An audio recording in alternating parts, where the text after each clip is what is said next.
Sempre quando eu viajo, eu fico com algumas sensações.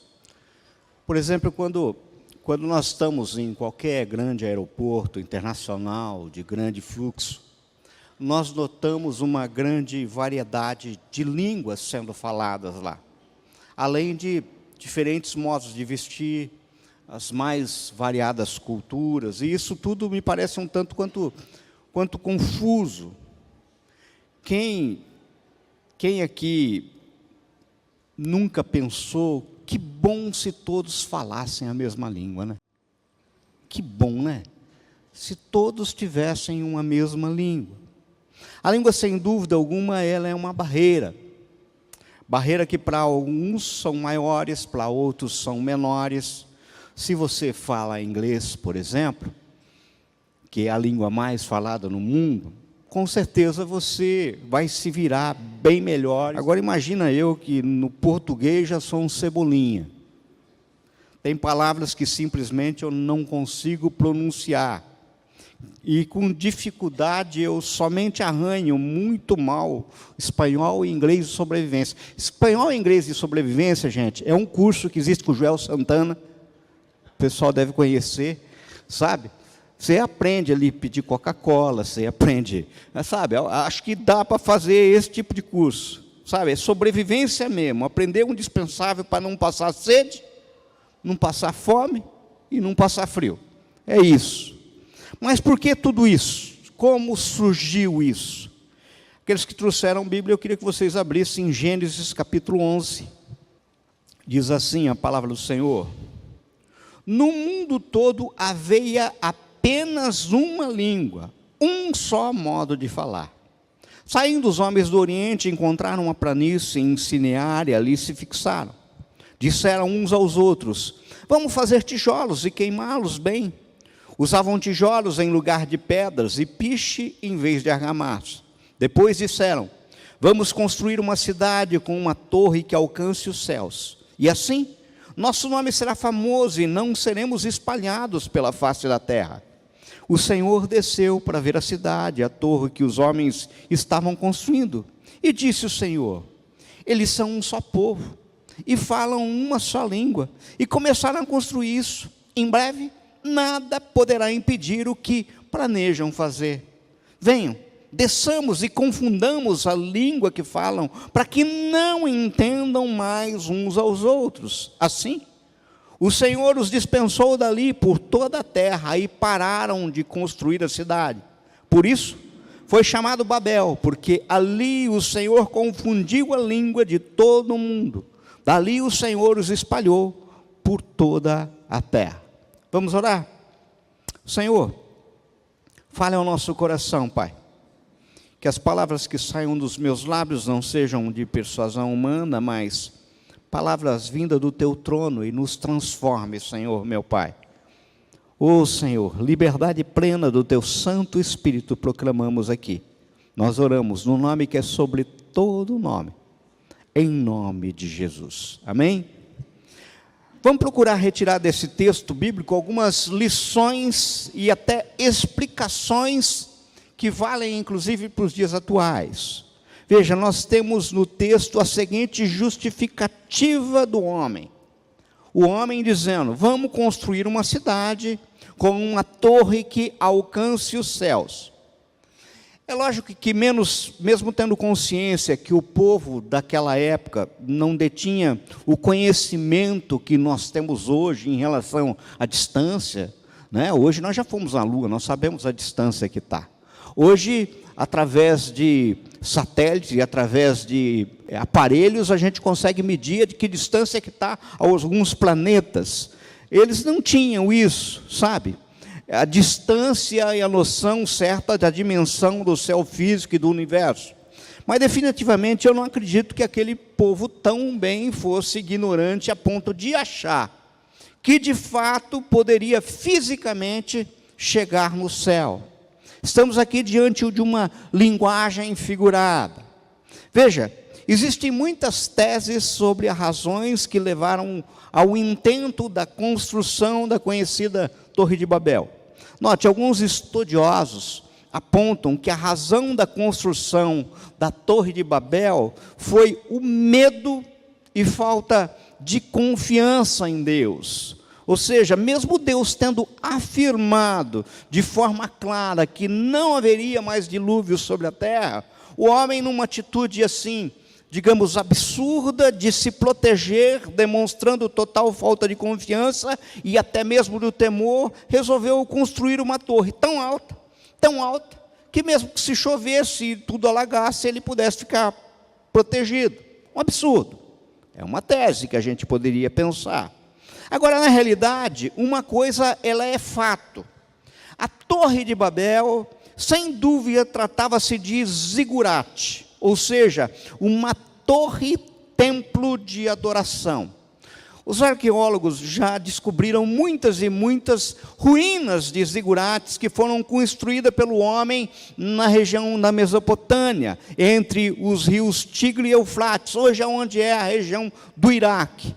Se você for lá, você vai encontrar algumas ruínas que demonstram isso, um zigurate, um lugar de adoração, de busca de Deus, de busca do divino.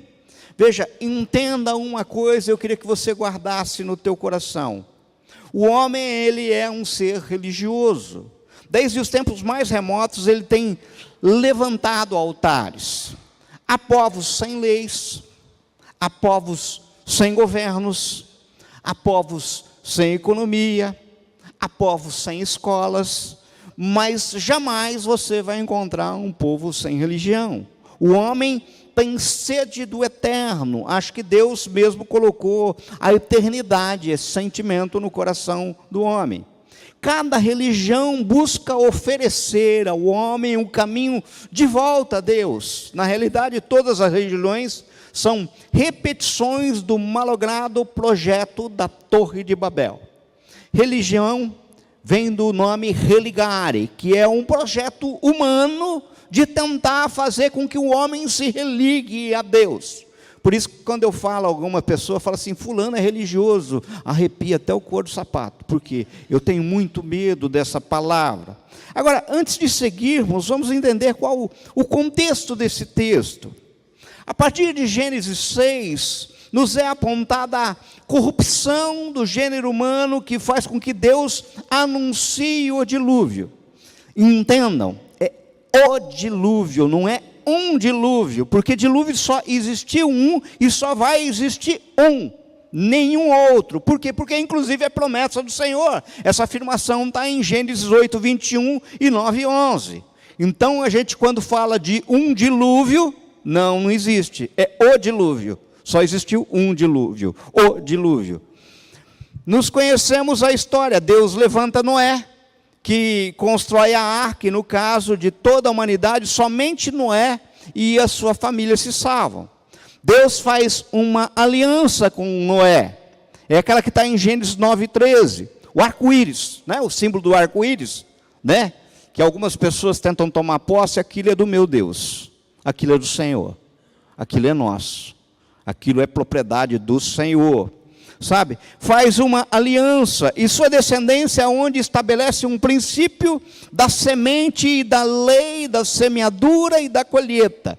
Esse princípio diz assim, ó, enquanto durar a terra, não deixará de haver sementeira e ceifa, frio e calor, verão e inverno, dia e noite. Gênesis 8, 22. Ou seja, tem uma promessa do Senhor a respeito disso. E dá uma ordem expressa para que o homem se espalhe e povoe a terra. Note, o texto que lemos nos deixa claro que todos, ou seja, todos os habitantes da terra falavam apenas uma língua. É o que nós lemos no verso 1. No mundo todo havia apenas uma língua, um só modo de falar. Note, quando você lê o livro de Gênesis, você vai perceber lá no capítulo 10... retratada a genealogia de Noé e no apontamento dos descendentes, Jafé, Cã, Sem, justamente o apontamento da separação feita por Deus em Babel, tá? No verso 5. Parece que tem alguma adulteração de cronologia ali nas colocações, mas dá para você entender. Lá diz assim, ó: estes repartiram entre si as ilhas das nações nas suas terras, cada um segundo a sua língua, segundo as suas famílias, as suas nações. No verso 25 diz: e Éber nasceram 2 filhos, um teve por nome Peleg, que significa divisão, porquanto em seus dias se repartiu a terra. E assim o capítulo 11 de Gênesis, na realidade, retrata um momento inserido no capítulo 10. Então é como se tivesse dentro do capítulo 10, isso que nós lemos fosse um colchete ali dentro, tá? Então você não consegue separar isso. No caso, eu poderia apontar esse texto que lemos e fazer toda uma análise sobre a questão, destacando que por estudos de linguística, resta comprovado que o texto bíblico está absolutamente correto. Pois estudiosos já chegaram à conclusão de que todas as línguas do mundo, na realidade, tiveram a mesma origem comum. Então, os linguistas, aqueles estudiosos, foram pegar todas as línguas existentes, cerca de 7.000 hoje, tá? E concluíram que a origem das línguas é uma origem comum. A Bíblia está correta, ou seja, no passado todos de fato falavam o mesmo idioma. Mas vamos lá, a Bíblia nos revela que entre os descendentes de Noé, surge um descendente, um camarada, sabe? Surge da descendência de Cã, um camarada chamado Nimrod, que no caso se tornou muito poderoso, com certeza o primeiro rei. Isso você consegue ver em Gênesis capítulo 10, verso 8 e 12.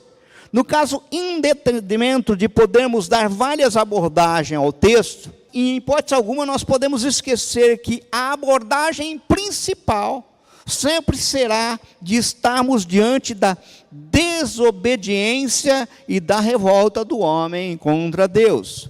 É a corrupção do gênero humano, que não se esgotou no dilúvio, pois a corrupção não é algo externo, é algo interno, ou seja, já estava no coração. Noé é filho adâmico, tá? Então ele já tem a natureza que é a natureza nossa aqui, natureza pecaminosa. Então essa desobediência já está como se estivesse assim enraizada no coração. Ou seja, Babel se traduz em um movimento de rebeldia contra Deus que repetira na história, semelhante ao desejo de Adão e Eva de se tornarem como Deus, e dos descendentes de Caim, que fundaram uma sociedade baseada na lei do mais forte. Na sociedade pós-diluviana, surgiu o desejo de estabelecer como se fosse uma nova ordem mundial, um sistema de controle político, controle social, controle religioso, pelo qual o homem buscava a glória de um Deus, e esse Deus em letra minúscula. Perceba que quando falamos no tema nova ordem mundial, nós não estamos falando de novidade, nós estamos falando de coisa que lá atrás já existia anseios humanos por isso. Isso não é novo, gente. Não há nenhuma novidade. É o velho homem rebelde, guiado por Satanás, se levantando contra Deus. De Babel. Depois temos Babilônia. E o seu espírito denunciado na Bíblia. Inclusive na sua queda retratada lá em Apocalipse, capítulo 18. Tá? A ética deixou de considerar o que se devia deixar e fazer, para dar lugar ao que se podia fazer e queria fazer, com o objetivo único de dominação. E no caso, não podemos ignorar que o sistema de valores de Babel percorreu a história e está presente hoje ainda. Está presente entre nós. Vejam, o texto que lemos nos revela que o povo chegou a uma planície e resolveu estabelecer ali como um lugar de habitação. Está lá no verso 4. Vamos construir uma cidade com uma torre que alcance os céus. Numa planície, num lugar em que não havia pedras, o homem, com sua inteligência, com a sua capacidade, alcançou uma alta tecnologia da época, que era a capacidade de transformar barro, argila com a utilização de fornos em tijolos e uni-los com um betume, utilizando uma espécie de argamassa. A pergunta é: tem algum problema em um homem fazer tijolo, gente? Não. Tem algum problema em um homem edificar cidade, gente? Também não. Tem algum problema em um homem construir torre, gente? Também não. Tem algum problema em um homem se desenvolver tecnologicamente, gente? Não, definitivamente não. A questão é o que estava por trás do seu objetivo. Aquilo que estava dentro do coração, sabe? Qual é a motivação do coração do homem? E no caso, a motivação estava clara. Verso 4. Assim, nosso nome será famoso e não seremos espalhados pela face da terra. Ora, pense bem, qual que era a determinação de Deus, aquilo que está em Gênesis 9:1? Deus abençoou Noé e seus filhos, dizendo-lhes: sejam férteis, multipliquem-se e encham a terra. Em outras palavras, espalhem-se. Amado, o provérbio 16, 1 e 2 diz assim: o coração do homem pode fazer planos, mas a resposta certa dos lábios vem do Senhor. Todos os caminhos do homem são puros aos seus olhos, mas o Senhor pesa o espírito. Ou seja, o Senhor não estava pura e simplesmente olhando a construção da cidade, não estava pura e simplesmente olhando a construção da torre, Ele estava ali olhando o coração dos homens que estavam fazendo isso. Por que estão fazendo? Qual o anseio? Qual o desejo que está por trás? Queridos, temos visto cada dia mais e mais discursos a favor da tecnologia, da ciência. O homem tem se vangloriado de sua capacidade científica de alcançar, muitas vezes, algumas curas, desenvolver vacinas. Nós vivemos isso no começo dos anos 20, 21, desenvolver avanços, de modo que o mais vemos é a exaltação da capacidade humana. Tudo isso de modo a que o homem se considere cada vez mais independente de Deus. Ou seja, o que vemos hoje não é novo.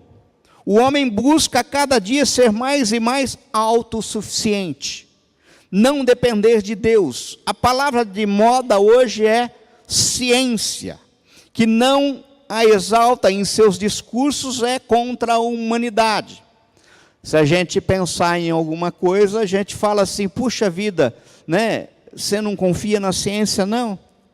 Eu estou falando contra a ciência, gente? Não estou falando contra a ciência. Bendita seja a ciência entre nós.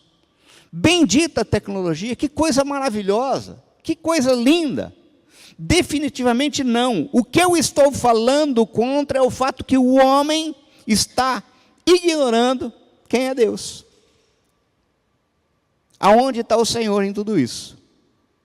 E o Senhor examina o coração. No caso, se você observar o texto bíblico que lemos, veremos que Deus chega a usar até de certa ironia, tá? Para tratar do assunto. Pois o texto nos revela que o homem tinha no seu coração a construção de uma torre que chegasse ao céu. Mas para ver a torre, Deus tem que descer da terra. Isso como dizer: deixa eu ver o que esses homenzinhos marotos estão fazendo.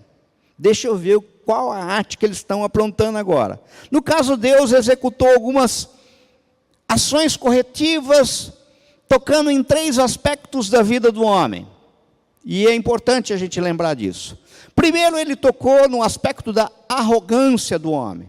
Até de forma irônica. Deus mostrou a eles eram apenas seres humanos.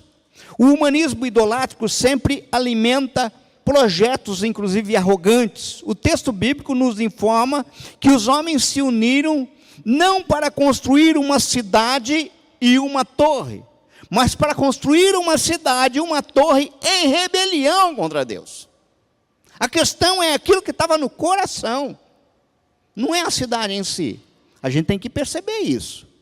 A outra coisa que fica bem claro no corretivo de Deus é a correção quanto ao orgulho. Na língua dos antigos sumérios, Babel significa portal dos deuses. Mas pela ação de Deus, Babel ficou conhecida hoje como confusão. Ou seja, algo em que o homem tinha como estabelecido, tipo assim, olha, quando nós quisermos a presença de Deus, Ele vai descer ali e vai se manifestar ali. Quem vai ficar com a chave do portal sou eu. Quem vai ouvir e decidir quando vou ouvi-lo sou eu. Portal. É o que eles queriam, sabe? E hoje o que é? Confusão. Você ouve falar em Babel, você fala assim, confusão. O Senhor, inclusive, toca naquilo que são os planos. Aquela sociedade havia se perdido e não havia limites para sua maldade. Deus agiu para mostrar misericórdia e impedir que ele se destruísse. Ou seja, Babel, na ação de Deus, o agir de Deus foi um agir em amor. Não foi um agir em revolta. Sabe? Eu posso pensar assim, puxa vida, Senhor, eu queria ter uma língua só, todo mundo. O Senhor foi maldoso quando o Senhor repartiu as línguas. Se eu não fizesse isso, vocês tinham se destruído. Se eu não fizesse isso, vocês tinham se acabado. É mais ou menos isso que o Senhor está nos falando de uma forma bem clara. Bem, esses dias eu estava meditando sobre esse negócio das variedades de língua e fiquei pensando, inclusive também nas variedades de religiões que existem, que traduzem justamente, muitas e muitas vezes, essa rebeldia humana contra Deus. Vou tentar explicar para vocês. Veja, o homem, através da religião, é especialista em construir torres. Nós vamos construir uma cidade com uma torre que alcance os céus. Ou seja, muitas torres religiosas que construímos com o objetivo de tocar os céus. No caso, a torre construída pela religião tem uma premissa básica. Os homens vão se esforçar para construir algo capaz de chegar no céu. Eu quero atingir a morada de Deus, eu quero chegar onde Deus está, e pelo meu esforço, pelo meu dinheiro, pelos meus tijolos, pela minha técnica, que eu desenvolvi, eu vou construir uma torre capaz de chegar no céu. Observe, é muito fácil você associar isso com os nossos, inclusive, grandes templos. Templo para 2.000 pessoas, 5.000 pessoas, 15.000 pessoas, obras inclusive faraônicas com as melhores tecnologias, para quê? Para que Deus se manifeste, sabe? Uma torre capaz de tocar o céu. E eu não estou aqui falando contra a obra em si, gente. Eu estou falando contra o que está no coração do homem em relação a essas construções, sabe? Note, cada vez mais a gente vê no mundo evangélico, gospel até, sei lá, construções faraônicas, onde o que se diz é que se você vier para a nossa torre, Deus vai se manifestar. Se você vier para o nosso lugar de adoração, Deus vai falar com você, e daí você vai tocar no céu. Veja, aqui na nossa torre, na nossa construção, no nosso empreendimento, é possível tocar o céu, e daí nós vamos construindo essas torres. Agora, notem, eu não estou falando só de torres visíveis, mas eu estou falando também de torres invisíveis, que aliás são as mais perigosas. Por exemplo, torre do ativismo. Para você ser um bom crente, você tem que fazer isso, aquilo outro, e daí você vai ser um bom crente. Veja, você só será um crente bom se você se envolver com a obra da torre para ser aprovado por Deus. Sabe? São construções internas feitas nos nossos conceitos. O texto nos aponta, disseram uns aos outros, vamos fazer tijolos, queimá-los bem, usavam tijolos em lugar de pedra e piche em vez de argamassa. Depois disseram, vamos construir uma cidade com uma torre que alcance os céus. Assim nosso nome será famoso e não seremos espalhados pela face da terra. Ou seja, a primeira ideia é, o céu pode ser alcançado pelo homem. O céu pode ser alcançado pelo homem. O céu pode ser alcançado pelo nosso esforço. O céu pode ser alcançado pela nossa capacidade. O céu pode ser alcançado pela nossa inteligência. É essa a ideia. Nós poderemos aqui apontar várias torres invisíveis, por exemplo. Quer ver? Torre invisível. A torre invisível da pureza, da santidade. Eu não estou falando contra ela. É uma torre onde você se separa tanto, mas tanto, tanto, tanto, com o objetivo de não ter jeito de pecar. Vai morar no mosteiro, que daí não vai ter jeito de Deus, vai ter que te atender, pois você se tornou digno e merecedor do céu. Isso é uma torre erguida pelo coração do homem, pela mente humana. Quer ver uma torre invisível? Torre da caridade. É uma torre em que você vai doar para os pobres, fazer boas ações, você vai subindo tanto de nível espiritual, que um dia você vai chegar num estado de elevação tão grande, que você vai entrar em uma unidade com Deus. É o princípio dos nossos irmãos espíritas, por exemplo. Quando mais você faz caridade, mais graça você tem e se torna merecedor de Deus, subindo de nível, chegando ao topo da pirâmide. Esse é um conceito do homem. Veja, por sinal, esse negócio de pirâmide, ele é complicado. Pois quando falamos em organização, e não tem nada de errado em organização, gente. Muito pelo contrário, Deus espera isso de nós, que sejamos organizados. Quase sempre nos deparamos com organização, inclusive piramidais. O exemplo de Jetro. Isso é claro. Pelo que corremos o risco de criar um sistema que cria níveis, como numa estrutura piramidal, e que na nossa mente ganha um significado, que quando mais nível você sobe, mais ungido você é.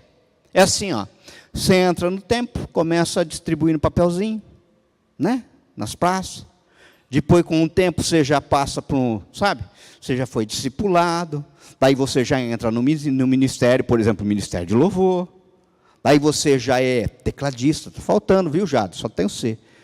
Está faltando mais aqui, tá? Então é o seguinte, daí você, daqui a pouco você é líder do louvor. Daqui a pouco você almeja e você tem um assento na cadeira do conselho. De repente, você o quê? Recebe um título e passa a ser sempre, sabe, chamado pastor, bispo, apóstolo, sei lá, tem denominações por aí que usam essas expressões.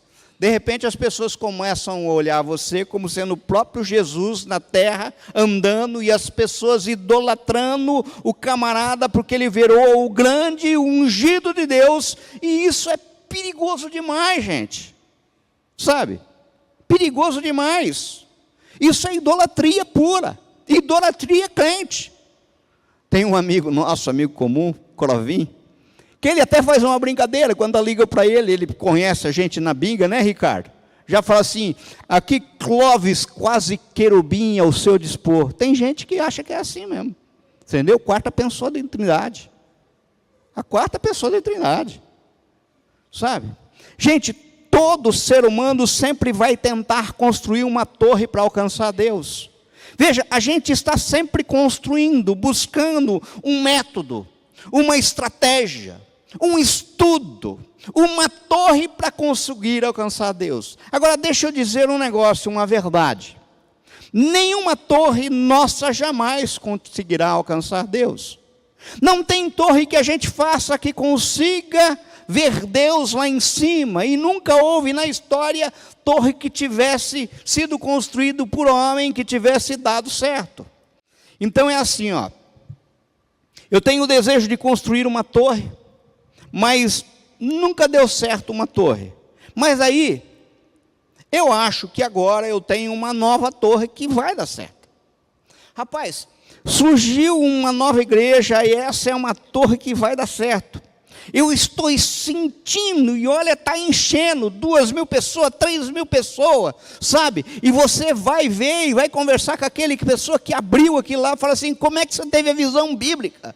Não, porque eu vi lá e abri o texto bíblico, em 2 Samuel capítulo 18, verso 33, estava lá, abre salão, meu filho, abre salão, meu filho, e eu abri o salão.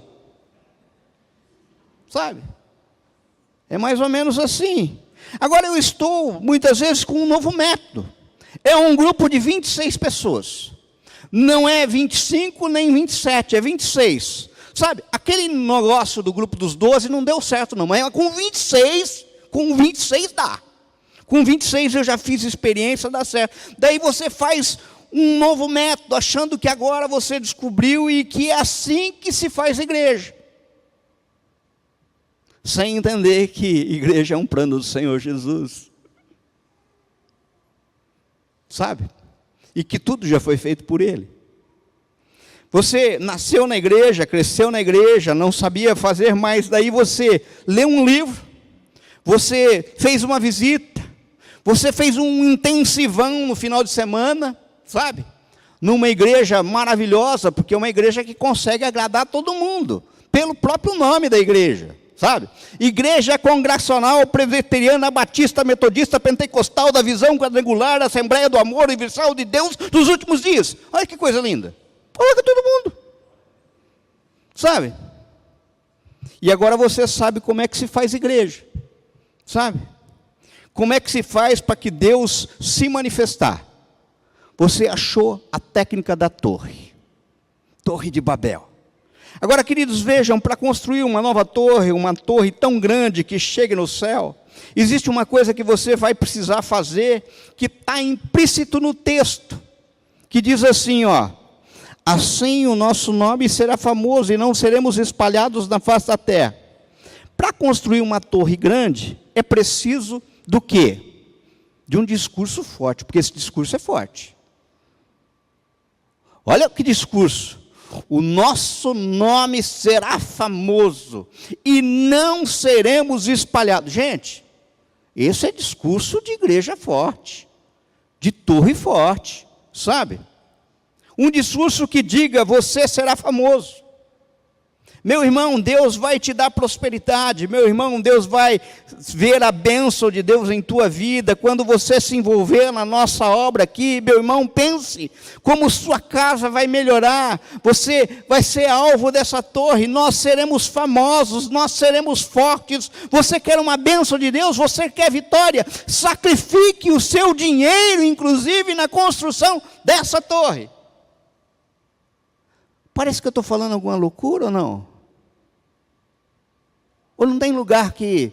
rapaz, o lugar de você pôr o dinheiro é nessa torre aqui. É aqui, sabe? Aqui você vai ser alvo da bênção de Deus. O primeiro discurso mais forte que vão fazer com você é o discurso, inclusive, do ego. Eu fico abismado quando eu vejo algumas pessoas oferecendo curso de capacitação que fazem uma bagunça geral nos textos bíblicos, fora do contexto, como pretexto de simplesmente obter lucro. E o difícil é que os otários caem. Gente compra. João, o pessoal compra, João. O pessoal entra nesses cursos, Jorge. Abraça. Agora, o segundo discurso é para que a gente não seja espalhado sobre a terra. Porque, sabe,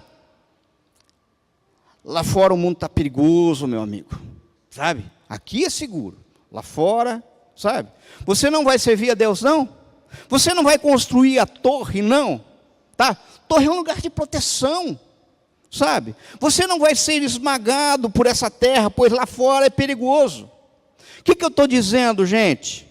Que de um lado nós temos o ego, promessa de vitória, e do outro lado nós temos medo, condenação e destruição.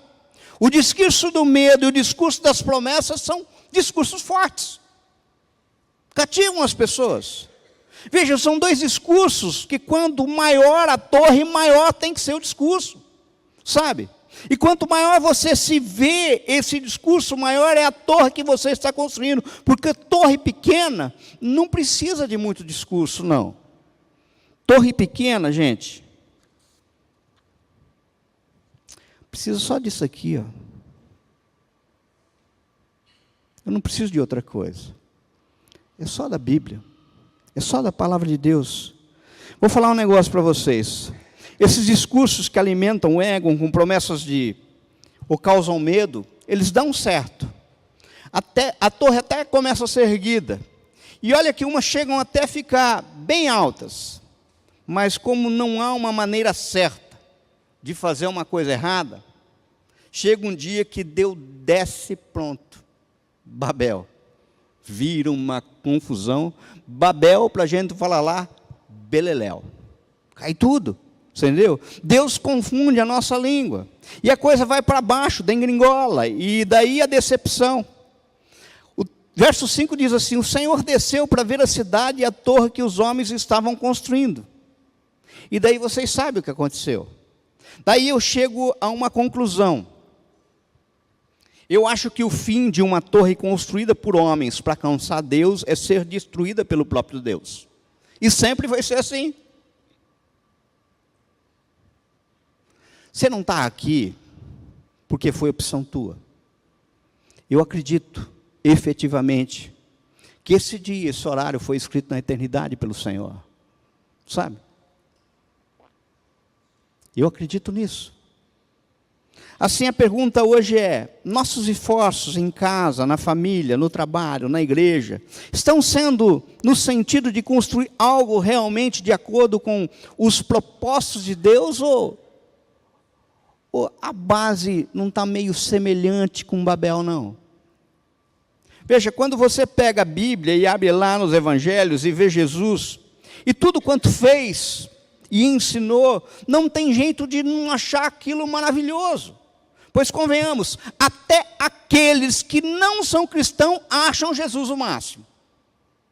Acham Jesus o máximo. E uma das coisas que mais chamam a atenção é a simplicidade com que tudo se dá. Como tudo acontece, pois o Evangelho, inclusive, ele é extremamente simples. Mas aí você pega esse Jesus, esse evangelho simples, e compara com algumas igrejas dos dias de hoje, com aquilo que algumas teologias coaches têm propalado, e parece que nós não estamos falando da mesma coisa. Nós não estamos falando do mesmo Senhor. Parece que Jesus não cabe dentro dessa igreja, sabe? E daí fugiu o propósito principal. Você pode dizer assim: pô, Dionísio, você viajou, devia voltar mais doce, parece que você está azedo. Não, não estou azedo, não.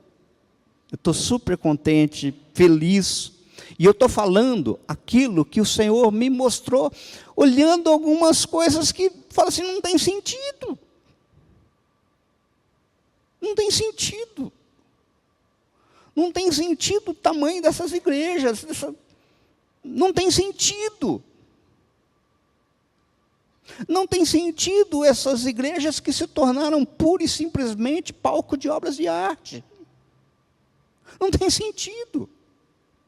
Não tem sentido tanto ouro nas paredes e nações inteiras passando fome. Não tem sentido.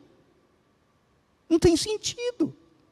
Não tem sentido pessoas se degradando em fila e furando fila e dando a cotovelada, para depois entrar lá dentro e lá se transformar num santo, fazendo o sinal da cruz. Não tem sentido.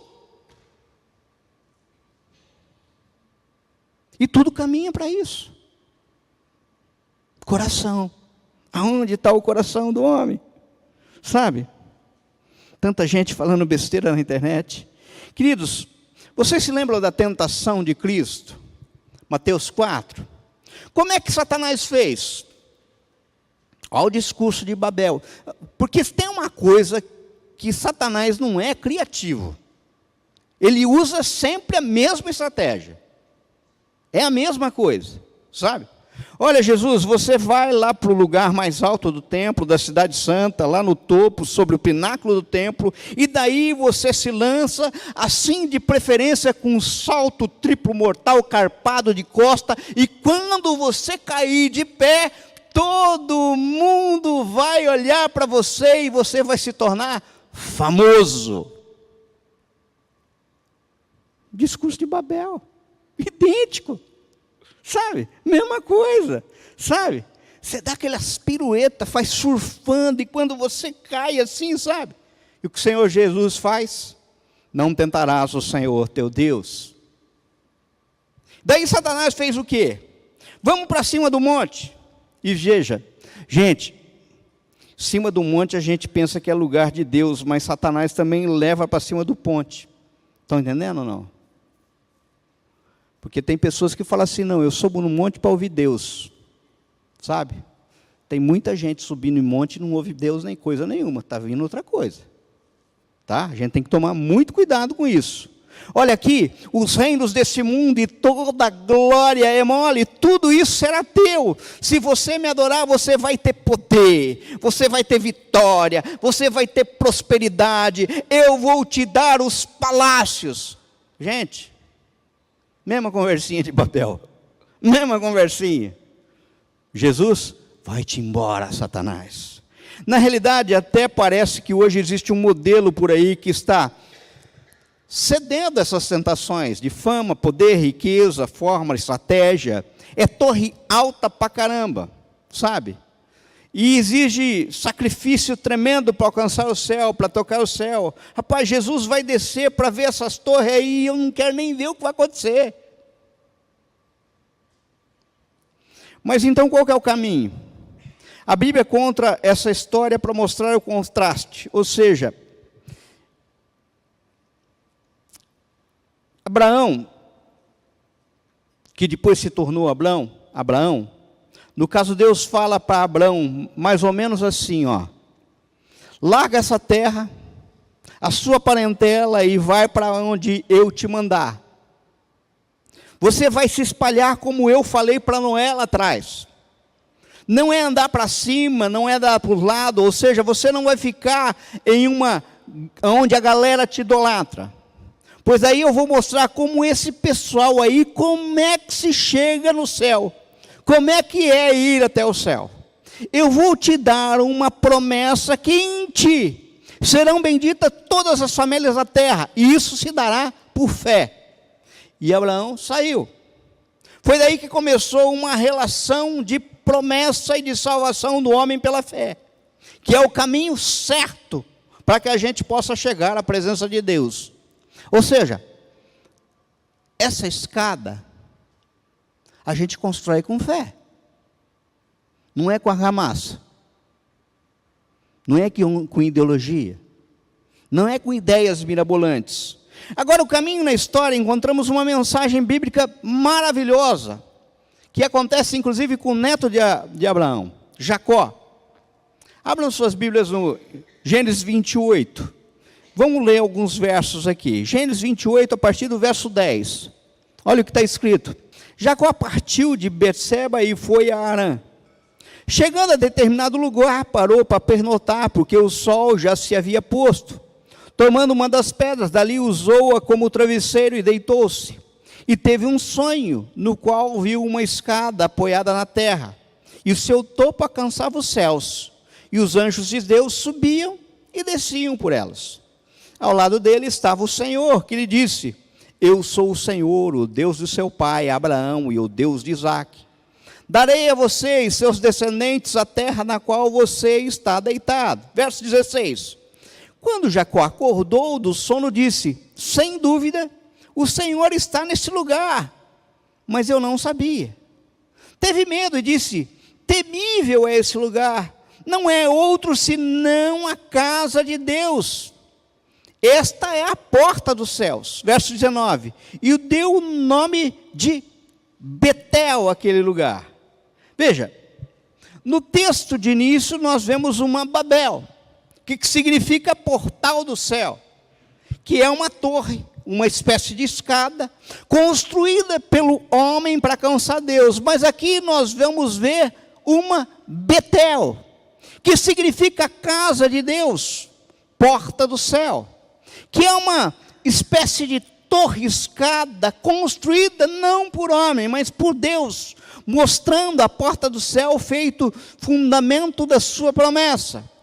Assim, ó, Babel é a construção que nasce a partir da terra, a partir do homem para tentar alcançar o céu, alcançar Deus, e Betel é uma construção que nasce a partir do céu, a partir de Deus, para alcançar o homem. Vejam, o homem, toda vez que tentou chegar ao céu com o seu esforço, só causou confusão. Mas Deus deu em sonho ao homem uma escada que surge a partir do céu para alcançar o homem e levar para ele. E há uma promessa aí. Pense comigo. Uma escada, ela é uma espécie de uma mediação. É o acesso. Aquela escada é o acesso para mim subir para o compartimento de cima. Sabe? Que leva verticalmente a uma posição inferior ou superior. No caso, o texto no caminho da mediação entre a terra e o céu, entre o homem e Deus. Agora, me respondam. Quem é, na Bíblia, o mediador entre a terra e o céu, entre os homens e Deus? Jesus. João 14:6. Respondeu: Jesus, eu sou o caminho, a verdade e a vida. Ninguém vem ao Pai, senão por mim. Então, qual é a escada que leva para o céu? Qual é a torre que leva para os céus? Jesus.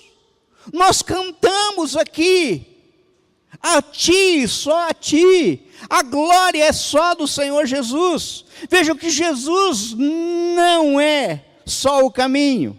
Eu sou a porta, quem entra por mim será salvo. Para colocar uma pá radical, 1 Timóteo 2,5, pois há um só Deus e um só mediador entre Deus e os homens, Cristo Jesus.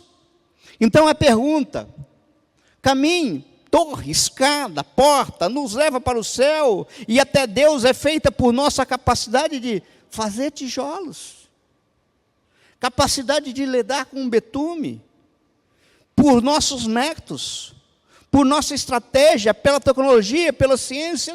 Não, queridos. Não, queridos. Tem uma canção do Asaf Borba. Essa canção é da década de 80, se eu não me engano, final de 80, década de 90. Que essa canção, ela só repete o nome Jesus o tempo todo. Jesus, Jesus, Jesus. Uma canção que tem um nome só. E eu lembro que uma vez eu estava em Dourados, e o Asap estava lá, estava ministrando numa igreja, e eu fui lá conhecê-lo, conversar com ele. E naquela época, era uma época em que não tinha internet como tem hoje, sabe? Não tinha celular. Se eu não me engano, o celular aí estava começando, e era uns tijolão que você punha na cinta assim. Você lembra, Paulo?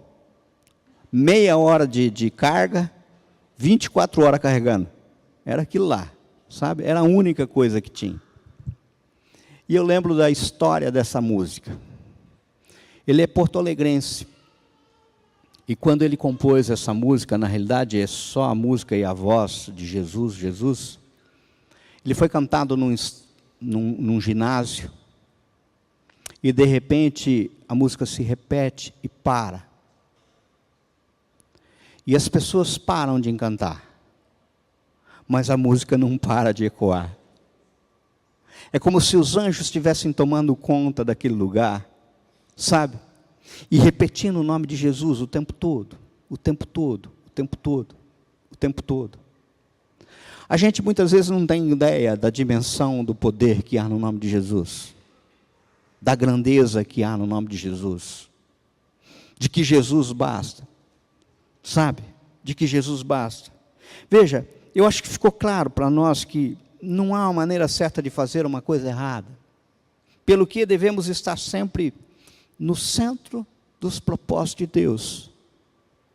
E acredite, meu querido, minha querida, o único propósito de nós estarmos aqui hoje, o único, é glorificar o nome do Senhor Jesus. Sabe? Ele é a nossa torre. Ele é o nosso caminho. Ele é o único caminho. Toda técnica, toda organização humana, eu não sou contra a ciência, eu não estou pedindo para vocês desprezarem toda a técnica, para vocês rasgarem tudo que... Não é isso. Eu estou pedindo e mostrando para vocês que a gente tem que debruçar o nosso coração inteiro sobre essa pessoa que se chama Jesus de Nazaré. Sabe? sobre esse Senhor. Ele é Senhor da igreja, sabe? E Ele não suporta torres. Ele não suporta torres. E a coisa mais interessante é que, lá em Atos dos Apóstolos, capítulo 2, na descida do Espírito Santo, as pessoas começaram a ouvir um ao outro. E cada um ouvia um ao outro, como na sua própria língua. Eu fico imaginando que aquilo foi uma amostra do céu, onde o Senhor vai restabelecer. Ou você acha que vai ter céu para inglês? Você entendeu? Lugar no céu que só fala mandarim? Não vai ser assim. Não vai ser assim. Porque essa unidade vai voltar. Eu fico imaginando isso. Sabe?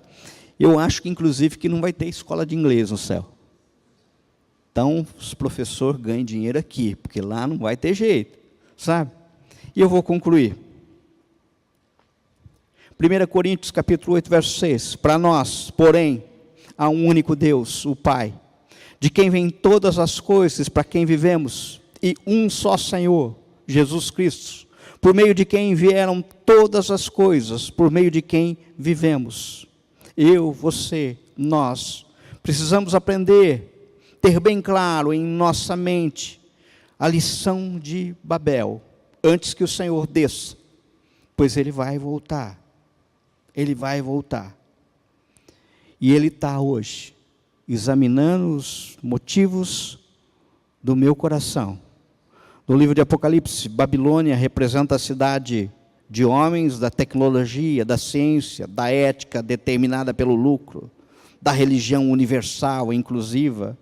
Essa cidade está sob o controle do outro, de Satanás. De outro lado aparece a Nova Jerusalém, representada a cidade de Deus, que vencerá e dominará para sempre. A pergunta é: de qual dessas cidades você é cidadão? Vamos orar? Pai,